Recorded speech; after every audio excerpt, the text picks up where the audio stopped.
توقعات برج الجوزاء ليوم الاثنين الموافق 23/10/2023.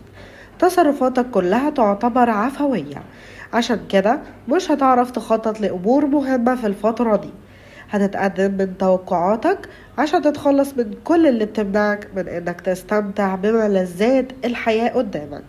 هتخصص اليوم للراحة وانك تعتني بنفسك اكتر.